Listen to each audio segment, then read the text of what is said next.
Uh, do you remember that huge horde in the parking lot in part 1? Well, a smart man would have used fire to burn them all down. But instead, I pressed Q, and I almost burned down my computer instead. And now, they're all in front of my doorstep. There's only one thing I can do now, and start killing.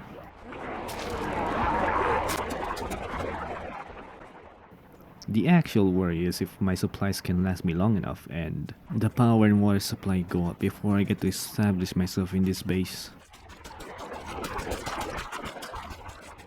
Luckily, the zombies provide more than enough vitamins to let Cameron stay up for who knows what, like a month, without ever needing sleep. By actively chugging them down, they reduce fatigue by 2 points. Now that doesn't seem like a lot, but if you chug him like 3 or 4 times, or even 5 times, they reduce it by 10. That lets your character stay up for much longer. Granted, you don't actually need to sleep in this game. You can always stay up for how long you need to, but your character is going to be severely weakened by that. They pretty much don't do any damage at that point.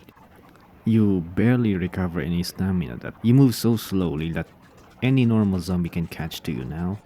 It also reduces your awareness, so at nighttime, zombies are going to be ninjas, silent assassins. They can easily sneak up on you and bite your neck off.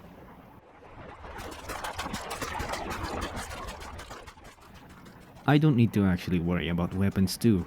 The zombies themselves will provide all the weapons I need to dispose of them. In fact, I found a bunch of weapons. I mean a lot of weapons.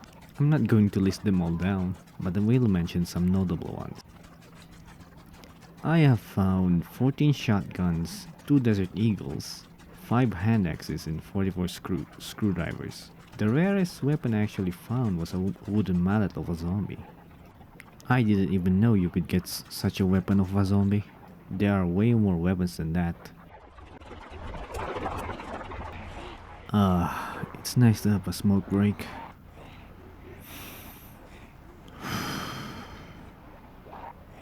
Now back to killing.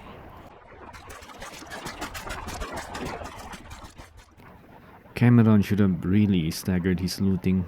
You're gonna see why I should have just looted one bit of a time. For later.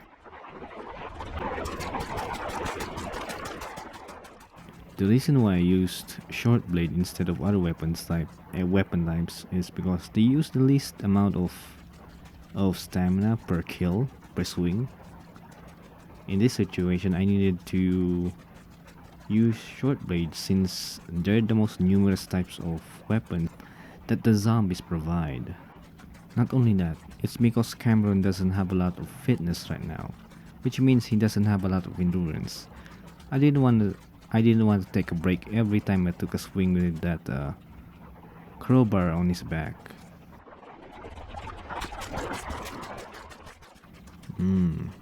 Maybe I should make videos about the weapon types in Project Zomboid. What do you guys think? Damn, he's still killing. This is 10 times speed, by the way. I have 3 hours of footage of him killing zombies.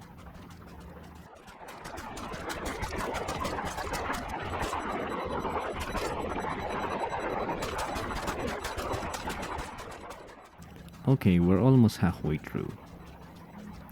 And if you're still here, I would like to ask you to subscribe. I'm really trying to get to 1,000 subscribers. My channel's been growing by a lot. I didn't really expect that I could grow this fast. Really, I'm very thankful for all who have already subscribed. You're giving me hope, really. A lot of hope that I could actually do this. It could be that I'm being too over dramatic about it, but that's how I really feel. Anyway, let's get back to killing zombies.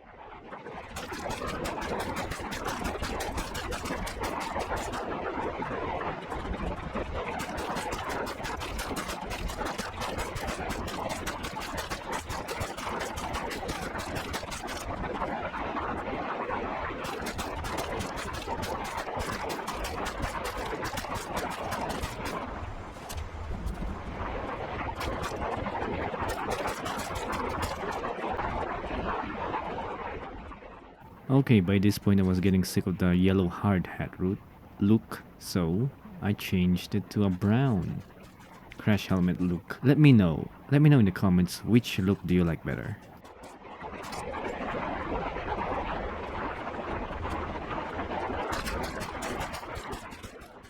If you notice in the background, it's actually started to storm, meaning all the clothes are getting wet. The more clothes get wet, the harder it is for the CPU,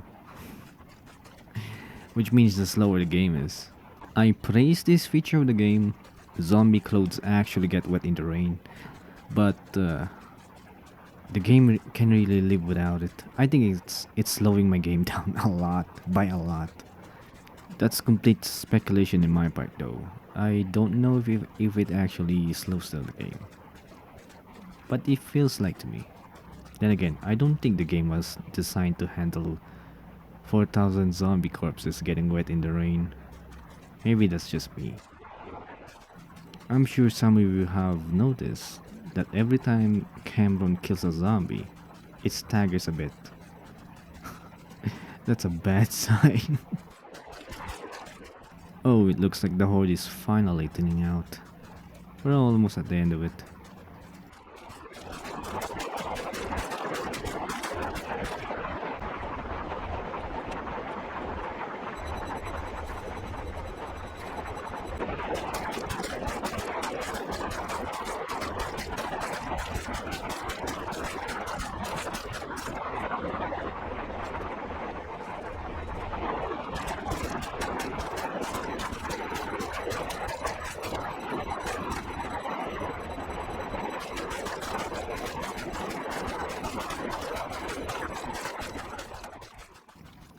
And that should be the last zombie.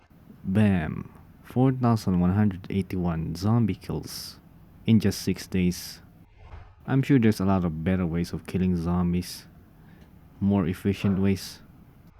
Now I want you to pay attention. I turned on auto load and this is 10 times speed. It takes so long. Oh, there's still one more zombie. Fine. I'll admit, I don't think I can make a part 3 of this. Because I've tried loading the save file multiple times and it crashed. I can sometimes load it, but the frame rate is so low, it's a slideshow. If I do make a third episode, it's going to be Cameron running away from the house. Not because of corpse sickness, but because of low frame rate. And then wait for 3 days until the zombie bodies have decayed away. I've actually set the decay rate of the zombie bodies to just 3 days. Would anyone actually be excited for that? Anyway, thanks for watching. If you wanna watch part 1, I got you right here. If you wanna see how I actually set up a kill box, then watch this instead.